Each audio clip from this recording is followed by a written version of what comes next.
Hello, everyone. My name is Lydia Atubeh, and I'm a graduate student in the EDD Curriculum and Instruction Program, specializing in art education at Indiana University Bloomington. And I'll be presenting to you on my research entitled The Road to Equitable Education Increasing Multicultural Understandings Using Art Education During Unsettling Times.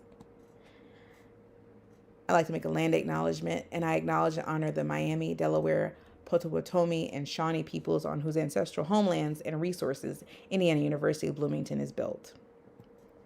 The background to my research includes a variety of areas, but directly before the global health crisis, I observed with my students because I am a early college, high school visual arts teacher, and I previously taught middle school, and I also teach elementary age students during the summers. So these challenges were observed with my students and other students and other classrooms, and I started to see that students were detaching mentally and socially, and I also saw reduced effort to produce quality work. I also saw a reduction in their critical thinking abilities in response to written assignments, and then also lessened ideas. Creative ideas in their studio artwork. But as the global health crisis came to a height, and then in the year following, I started noticing students referencing their faith in answers to drawing and writing prompts, and also seeing faith symbols in their studio projects. So, in an effort to address these challenges and to cultivate an inclusive classroom and help my students through this challenge, I wanted to find ways to do this. And so I researched and found an organization called Campus Faith Club. And in talking with the founder, found out that the organization works to help students in their character development, validate their faith, and provide a space where students may gather for encouragement. And then also, in speaking with the founder, he mentioned that it was also for students with a faith background and non-faith backgrounds, because the goal was to support all students. And after I received the approval from my administrator to start the club, which is student led. The club in school campuses is student led, but has a teacher advisor. I was able to start once I got that permission. And in observing the students and their interactions in the club environment, I saw that the students were listening to each other's challenges and then giving them concrete examples. They were actually critically breaking down the negative happenings that the other classmates were experiencing, and able to give them strategies. I started to see or start to think about how could I connect with students' background in this way, like I do often when I'm trying to help students develop academically. I'll look at their likes and dislikes and their background, and so I believe wanted to see if I could connect with their religious foundation and religious values to help in the classroom and help them cultivate academically as well. So I started coming up with goals to research that I started last fall. And this one of the goals was to begin answering research questions. One of them being, how could I cultivate a student's ability to develop their critical analysis capacity? How could I help them develop a greater creative expression in terms of ideas that they brought forth to their studio projects? And then I wanted to find out how much did religion and faith how much space did it hold in their lives, and how did it cultivate their learning previously, and or how was it impactful, or how was it integrated in their learning. Also, I wanted to be part of the solution and help in the objectives of the United Nations as they go with their goal, as they put forth with their goal 16 of peace, justice, and strong institutions. And the educational system is a great pillar and a great institution, not only within the United States, but also globally.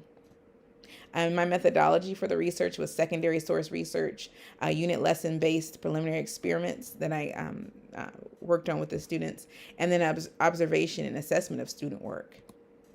In my literature review during my research, I found several things, including from the Pew Research Center, that said 1 in 4 students say religion is very important in their lives. And because of this, I knew I was on the right road and was inspired to continue my research. And then also I found out in different bodies of faith and also in different parts of the world, again connecting to the international focus, that, for example, in the Islamic faith in Indonesia, they're connecting the Islamic faith to the academic structure of STEAM, science, technology, engineering, art, and mathematics, to help develop their students' critical thinking abilities and advance more in their knowledge and capabilities in different subject areas. The same thing is happening in the Catholic Christian education system. They're adding R to STEAM to make it STREAM, to also cultivate their students' abilities academically.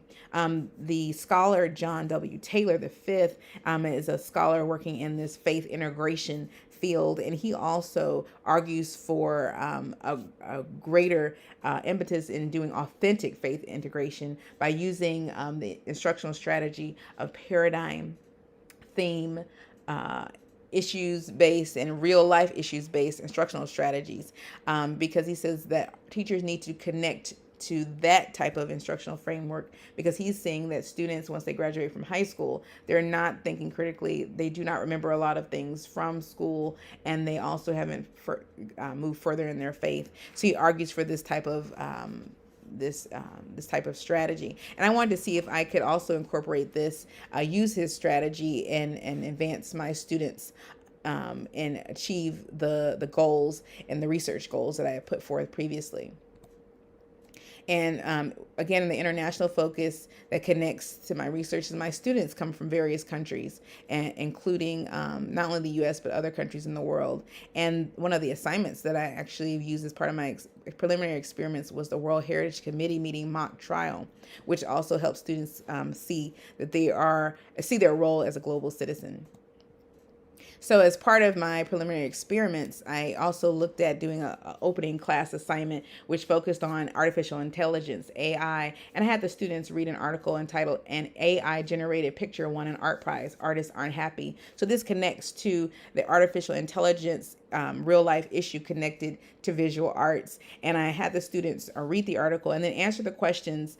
Do you feel the artist committed plagiarism? Why or why not? And another question like, who should determine validity of the effort exerted in design projects? The students had apprehension at the beginning to really delve into the article. But after I explained to them how artificial intelligence had an impact in their lives, just at the basic level, they were able to start having impetus and started doing active research to actually find out what the program was that the artist used. And then they started using concrete examples to say either why he committed plagiarism or why he did not commit plagiarism. And they actively were arguing and started using actual pieces of evidence in their arguments, which is something that Taylor said he argued would happen.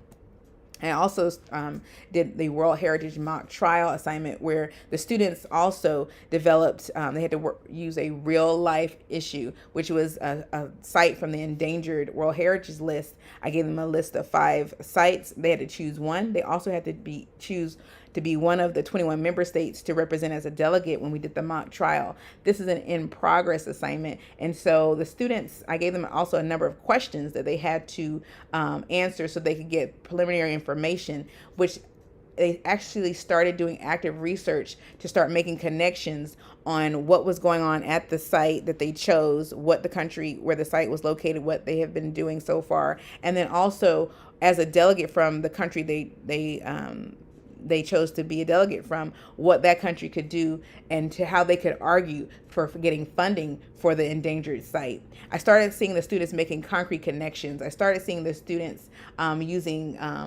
valid examples to argue for why their chosen site should get funding. So again, I started to begin seeing Taylor's framework coming to fruition.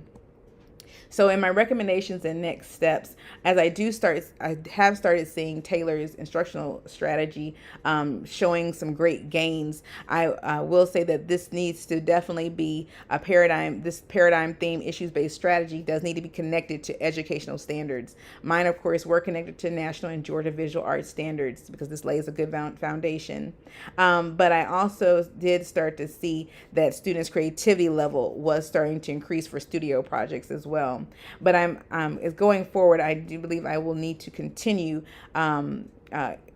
testing this. And as I move forward with the World Heritage Committee meeting mock trial assignment, I will see how I will need to change it or adjust so my students can really continue developing their critical thinking mindset and also cultivating those ideas for their studio projects.